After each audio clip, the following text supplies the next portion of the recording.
46. Bulan menggeliat, perlahan membuka matanya. Hal yang pertama kali Bulan lihat adalah tangan kokoh Erik di perutnya, memeluknya erat seolah Bulan akan kabur dari sisinya jika pelukannya terlepas. Sepanjang malam, tangan Erik melingkar di perut Bulan.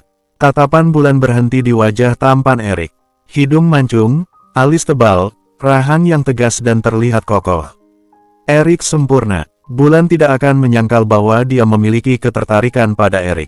Sejak awal, ketika dua keluarga mereka membicarakan soal perjodohan. Namun saat itu hanya ketertarikan biasa, sebatas kekaguman melihat lawan jenis yang tercipta sempurna. Jam dinding menunjukkan pukul 3.40 pagi. Bulan mengangkat tangan Erik untuk disingkirkan dari atas perutnya karena berencana mandi.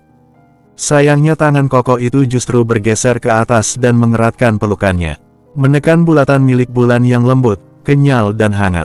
Bulan menegang, dia belum terbiasa dengan sentuhan-sentuhan di titik sensitifnya. Ingatan Bulan seketika kembali pada kegiatan semalam. Begitu panas, membara, dan penuh kenikmatan. Pipi Bulan merona, malu. Dia malu membayangkan dirinya pasrah di bawah kendali suaminya.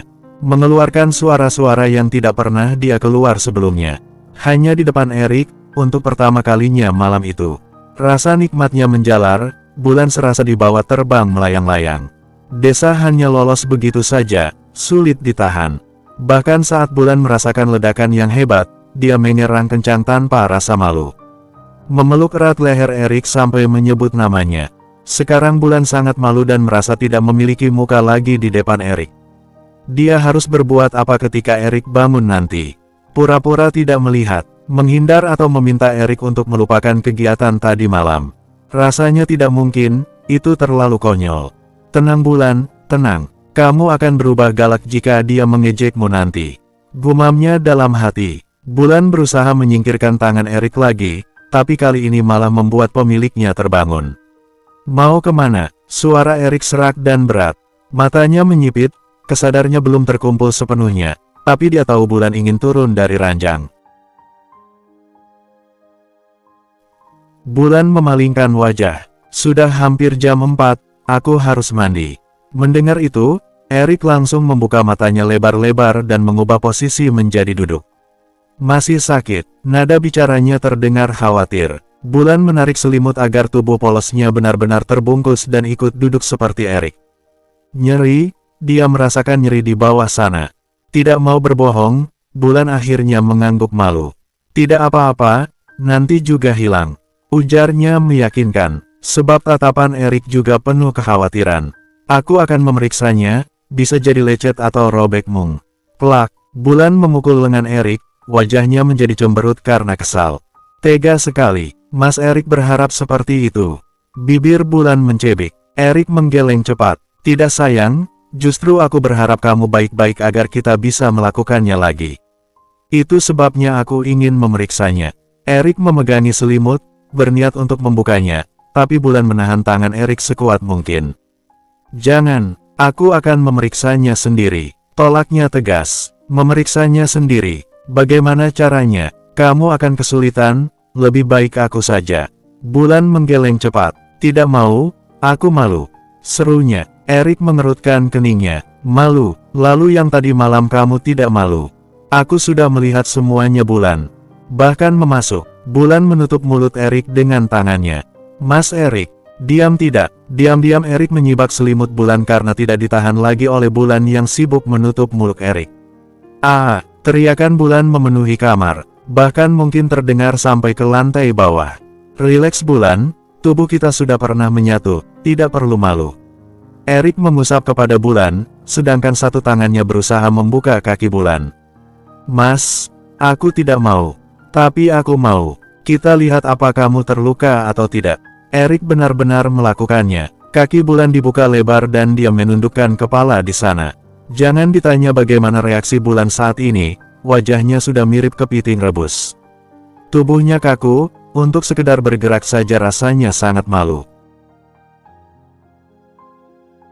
Ternyata sedikit lecet. Aku akan membeli salep nanti, ujar Erik setelah memastikan kondisi Bulan. Sudah, Bulan mencoba merapatkan kaki dan mendorong kepala Erik, tapi pria itu malah menepisnya.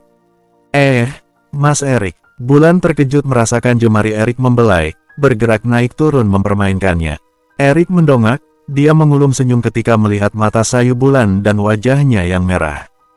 Kita masih punya waktu sebelum mandi, ujar Erik. Bulan ingin menghindar, tapi Erik tidak memberikan kesempatan. Tahu-tahu pria itu sudah membenamkan wajahnya.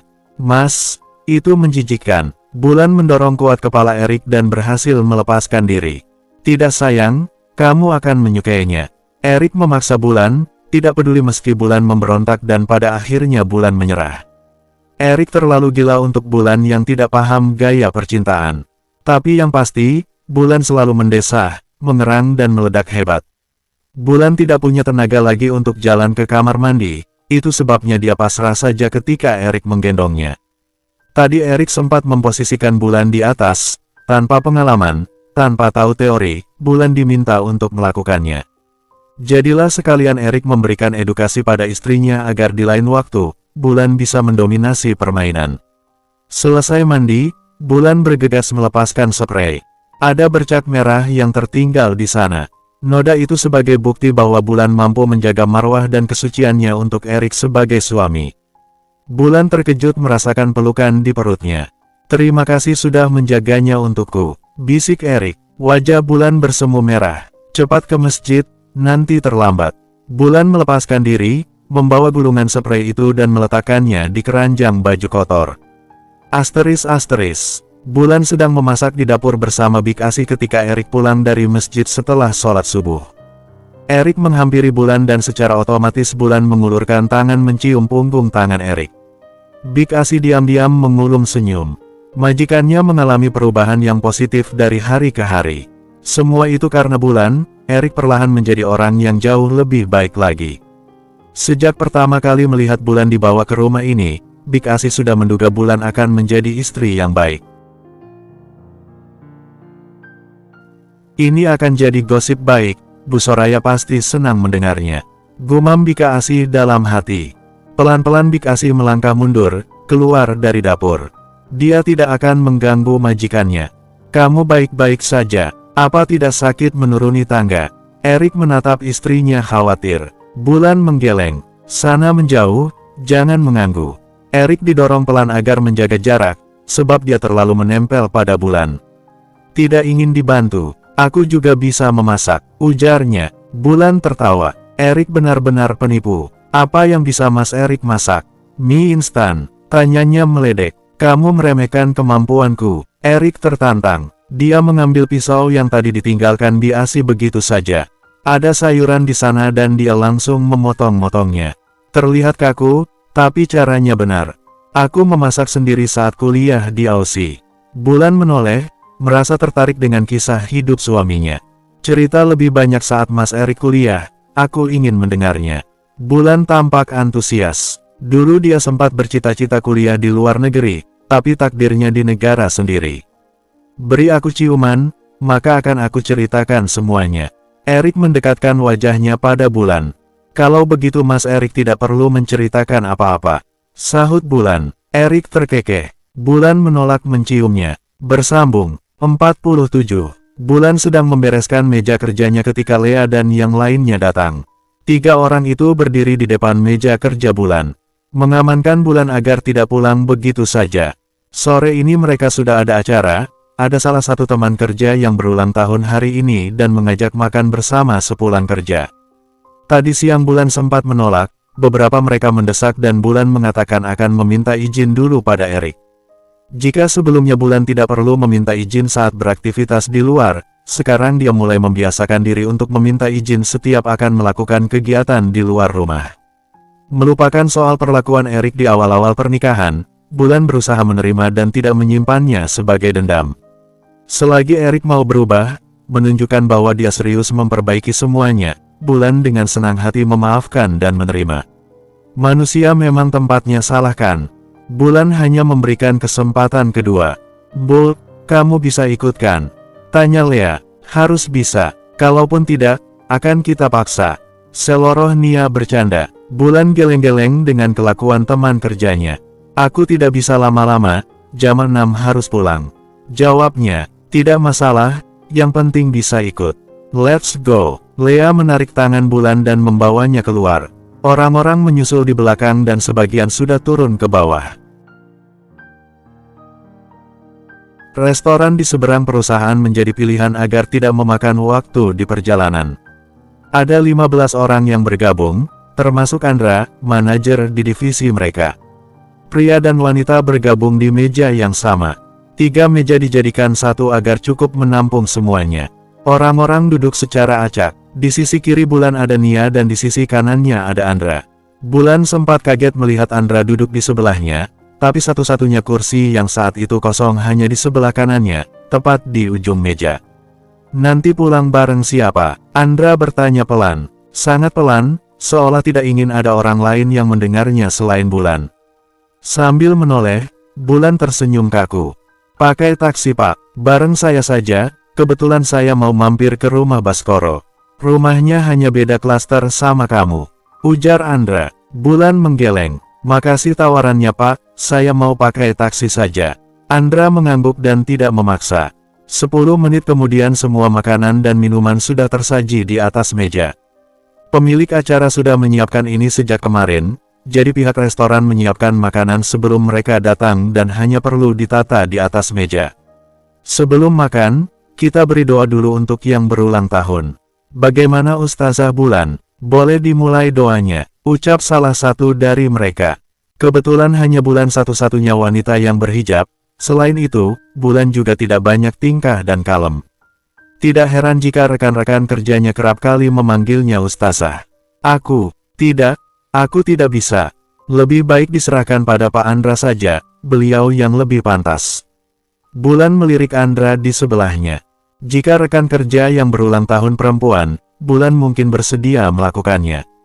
Untungnya Andra bersedia dan mulai memimpin doa. Orang-orang sepertinya sudah tidak sabar untuk makan, sampai meminta Andra agar tidak berlama-lama memberikan sambutan dan doa. Semua orang menikmati makanannya dan sesekali diselingi candaan yang memancing gelak tawa. Bulan yang memang selalu membatasi diri jika bicara dengan lawan jenis, dia hanya ikut-ikutan tertawa saja tanpa berniat menyahuti candaan mereka. Hingga pukul 5:30 sore, Bulan pamit pulang. Sedangkan orang-orang terlihat masih betah di dalam resto. Bulan berjalan keluar dari resto sambil mengotak-atik ponselnya. Dia harus memesan taksi karena Erik tidak menjemputnya. Erik ada urusan pekerjaan dan memungkinkan pulang lebih malam dari biasanya. Bulan, kamu yakin tidak ingin pulang bareng saya? Tujuan kita sama, kamu tidak perlu repot memesan taksi. Andra tiba-tiba sudah berdiri di samping Bulan. Bulan tampak mempertimbangkannya. 30 menit lalu turun hujan dan belum reda. Hujannya cukup deras dan jalanan di depan sana tampak macet. Dia sudah memesan taksi, tapi taksinya lumayan jauh dari restoran dan terjebak macet. Hanya kita berdua, tanya Bulan pada akhirnya. Andra mengangguk. Kamu takut? Aku tidak mungkin macam-macam. Bulan menggeleng. Dia percaya Andra tidak akan berbuat macam-macam. Bulan hanya takut dengan fitnah. Jika ada yang melihat mereka pulang berdua, Bulan khawatir pikiran mereka tidak sesuai kenyataan. Sepertinya aku menunggu taksi saja pak. Sampai kapan Bulan? Sudah hampir gelap, hujannya semakin deras. Kamu tunggu di sini, saya ambil mobil dulu. Andra membuka payung dan berlari kecil ke parkiran. Payung yang dia pinjam dari pegawai restoran di depan pintu. Tak lama, Andra menghentikan mobilnya di depan Bulan. Dia turun dan mengajak Bulan masuk ke mobilnya. Tetap diam di tempatmu. Suara berat itu mengagetkan Bulan. Dia yang hampir melangkah, seketika mengurungkan niatnya. Bulan menoleh ke sumber suara. Tepat di sisi kanan, Erik berdiri tegap dengan tatapan tajam. Hanya berjarak kurang dari 2 meter di samping Bulan. Erik mendekat, menghapus jarak dengan Bulan. Tangannya melingkar di pinggang Bulan dan menatap lurus pada Andra. Apa tidak ada wanita single sampai harus membawa istri orang? Erik bicara penuh penekanan. Andra terkekeh kecil. Sepertinya kamu salah paham, aku hanya ingin mengantar Bulan pulang, daripada dia harus naik taksi sendirian. Kamu bisa lihat sendiri cuacanya cukup buruk dan macet di berbagai tempat. Erik berdecak, itu jauh lebih baik daripada satu mobil denganmu. Lain kali tidak perlu menjadi pahlawan untuk wanitaku. Erik menggeram kesal dan membawa Bulan pergi dari hadapan Andra.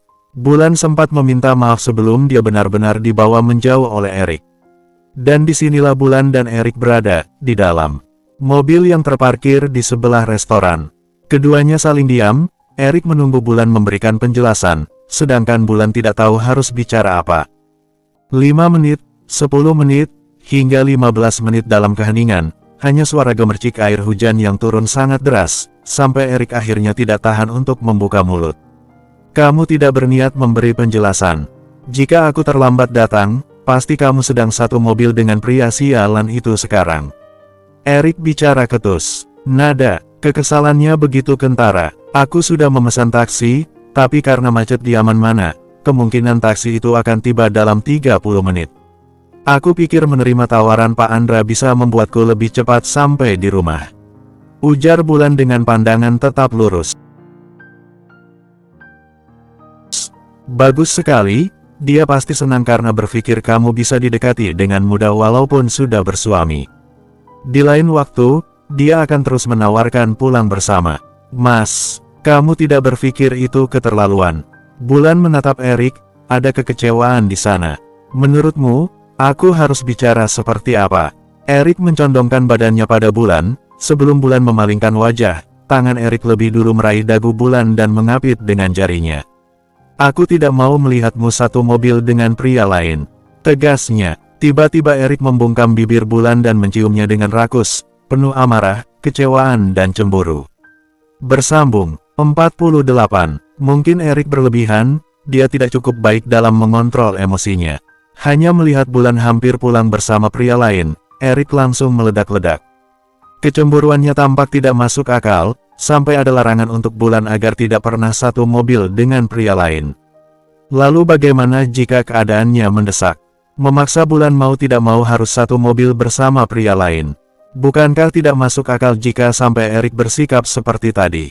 Sambil mendorong kuat dada Erik, Bulan mengusap bibirnya yang basah akibat kemarahan Erik. Bibir Bulan menjadi sasaran empuk, Erik bahkan membuatnya bengkak karena terlalu kuat menyesap. Erik melotot melihat Bulan menghapus bekas ciumannya. Kamu pikir aku najis? Protesnya tak terima. Bulan mengerutkan kening dengan tatapan tajam, Erik semakin tidak masuk akal. Bibirnya basah dan Bulan tidak nyaman.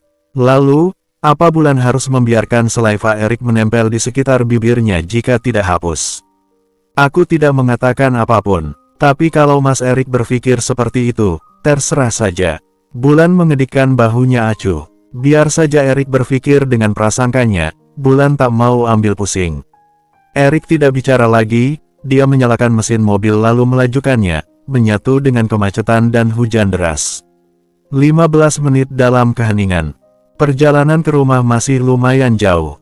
Bulan hanya membuang pandangan keluar jendela, menikmati suasana yang lumayan membuatnya sakit kepala. Dering ponsel milik Erik memecah keheningan. Erik mengambil ponsel di sebelahnya untuk menerima telepon. Aku masih di jalan, kenapa? Erik bicara datar. Lipstik, di mana? Bulan refleks menoleh karena mendengar Erik menyebutkan lipstik. Sebentar, ujarnya. Erik lalu menatap Bulan. Tolong buka lacinya, titahnya. Bulan sedikit heran dan cukup penasaran, namun dia tidak mengeluarkan sepatah kata, dia hanya menjalankan perintah Erik dengan membuka laci dashboard. Matanya membulat melihat lipstik dari brand ternama yang berasal dari negara Prancis. Bulan mengambil lipstik itu dan menyodorkannya pada Erik. Simpan lagi di laci. Bulan mengangguk, dia memasukkan lipstik mahal itu ke laci. Entah lipstik milik siapa, tapi yang pasti pemiliknya bukan orang biasa. Bulan bahkan tidak rela membeli lipstik dengan harga jutaan yang hanya untuk dioleskan di bibir dan akan hilang setelah seharian. Aku sibuk, nanti aku kirim pakai ojek online kalau hujannya sudah reda. Rahel, jangan berlebihan. Sudah, akan aku tutup teleponnya. Erik memutuskan sambungan teleponnya dan meletakkan ponsel itu di tempat semula. Rahel, Bulan bergumam dalam hati. Kepalanya semakin dipenuhi banyak pertanyaan. Tadi siang Erik sempat mengatakan bahwa hari ini dia akan pulang malam karena ada pekerjaan yang harus diselesaikan. Tapi tiba-tiba sore ini Erik muncul di restoran tanpa memberitahu sebelumnya. Sekarang ada fakta lain, lipstik milik Rahel tertinggal di mobil Erik. Lipstik itu tidak mungkin masuk ke dalam mobil Erik tanpa pemiliknya. Jadi sudah pasti Rahel sempat berada di mobil Erik, entah dengan alasan apa. Aku bertemu dengan Rahel di pusat perbelanjaan saat sedang meeting dengan klien. Aku sempat mengantarkan dia pulang. Erik menjelaskan tanpa ditanya. Dia pasti tidak ingin ada kesalahpahaman atau membuat Bulan menaruh curiga. Dia dan Rahel bersaudara, seharusnya tidak ada yang perlu dicurigai. Tapi mengingat sikap Rahel beberapa hari lalu saat memeluknya di depan Bulan, Erik merasa perlu memberikan penjelasan. Bulan mengangguk, menunjukkan jika dia percaya dengan ucapan Erik. Aku rasa Rahel sepertinya menyukai Mas Erik sebagai pasangan. Bulan hanya mengutarakan pendapat dari apa yang dia lihat sejauh ini. Tingkah laku Rahel dan tatapannya terhadap Erik penuh dengan ketertarikan. Rahel tidak melihat Erik sebagai kakak sepupu. Tapi aku hanya menyukai istriku. Jawab Erik cepat, dia melempar senyum ke arah Bulan. Bulan berdecak, dia sedang bicara serius, berharap Erik menanggapi dan mencari solusi agar Rahel tidak semakin hanyut dalam perasaannya. Bulan khawatir perasaan itu akan menyakiti Rahel sendiri jika tidak dihentikan. Rahel jelas salah karena menyukai kakak sepupunya yang akan sudah menikah. Rahel masih muda, dia harus menemukan pria selain Erik. Asteris. Hujan deras mengakibatkan sejumlah jalan di beberapa titik tergenang banjir dan menyebabkan kemacetan panjang. Bulan dan Erik baru tiba di rumah setelah pukul 7 malam. Keduanya langsung bergegas ke kamar untuk membersihkan diri. Di dalam kamar, Erik langsung melucuti pakaiannya dan hanya menyisakan kain segitiga saja. Erik melakukannya di depan Bulan tanpa rasa canggung atau malu sedikitpun. Erik begitu santai, tapi tidak dengan Bulan yang wajahnya dibuat merona. Meski sudah beberapa kali melihat Erik dalam keadaan polos, tapi Bulan masih malu melihatnya. Ayo mandi, Erik tiba-tiba menggandeng tangan Bulan. Padahal Bulan sengaja mengalihkan pandangan ke ponselnya dan pura-pura sibuk setelah melihat Erik bertelanjang dada. Aku akan mandi sendiri. Bulan menolak. Ikut mandi bersama Erik hanya akan membuatnya terjebak lama di dalam kamar mandi. Bulan sudah bisa membaca pikiran suaminya. Tidak mungkin Erik hanya sekedar mengajaknya mandi bersama. Pasti akan ada ritual lain sebelum mereka benar-benar membersihkan diri. Kamu menolakku. Bukankah menolak ajakan suami dos? Iya, terus saja kata dosa disalahgunakan. Bulan memutar bola matanya malas. Bulan tidak bisa menolak. Wajahnya cemberut karena sedikit terpaksa, tapi Erik malah tersenyum melihat ekspresi yang menurutnya menggemaskan itu. Aku tahu kamu itu istri soleha dan solehot, ujar Erik dengan tawa kecil. Bulan melotot dan mendaratkan cubitan di perut Erik. Mulutnya, tegurnya. Erik sempat meringis dan mengusap bekas cubitan Bulan di perutnya. Mulutku kenapa sayang? Erik mendekatkan wajahnya untuk menggoda Bulan. Jangan mendekat. Bulan menahan wajah Erik. Usahanya cukup berhasil membuat wajah Erik menjauh, tapi kedua tangan Erik secara tiba-tiba meraih pinggang Bulan dan menariknya dalam dekapan. Kamu ingin mencoba mulutku? Erik menggerakkan sebelah alisnya. Dasar mesum. Wajah Bulan sudah mirip kepiting rebus. Dia tidak bisa bergerak dalam dekapan Erik. Aku pikir kamu menyukainya. Yang tadi pagi bukannya enak. Kamu sampai, Erik tidak bisa bicara lagi karena Bulan membekap mulutnya. Aku akan tidur di kamar sebelah kalau Mas Erik membahasnya. Bulan mengancam, dia harus melakukan itu agar tidak malu dan kehilangan muka di depan Erik. Kegiatan tadi pagi benar-benar sangat memalukan untuk diceritakan. Bulan tidak mau mendengarnya. Erik mengangguk paham, Bulan lantas menyingkirkan tangan dari mulut Erik. Baiklah. Aku tidak akan membicarakannya. Tapi kalau mengulangi kegiatannya tidak masalah kan? Erik mengedipkan sebelah matanya, dia benar-benar membuat Bulan semakin malu sekaligus naik darah. Bulan tidak menanggapi lagi, karena Erik akan semakin menjadi jika Bulan merespon. Kini keduanya sudah berada di kamar mandi, berendam bersama menggunakan air hangat. Dan tebakan Bulan tidak meleset, Erik benar-benar tidak membiarkannya hanya sekedar mandi saja, melainkan harus melakukan ritual dulu yang melelahkan dan menguras keringat. Lebih dari 30 menit mereka berada di kamar mandi, Bulan keluar dengan keadaan sedikit lemas. Kita makan di kamar saja, nanti aku minta Big Asi membawakan makanan ke sini. Ujar Erik sembari mendudukan Bulan di kursi depan meja rias. Tadi Erik memaksa ingin menggendong Bulan. Bulan hanya mengangguk. Dia mengambil hair dryer untuk mengeringkan rambutnya. Biar aku saja, tunggu sebentar, aku pakai baju dulu. Erik menunduk dan mengecup pucuk kepala Bulan kemudian pergi mengambil baju. Bulan diam-diam mengulum senyum. Apakah sekarang dia harus bersyukur karena mendapatkan Erik? Bersambung.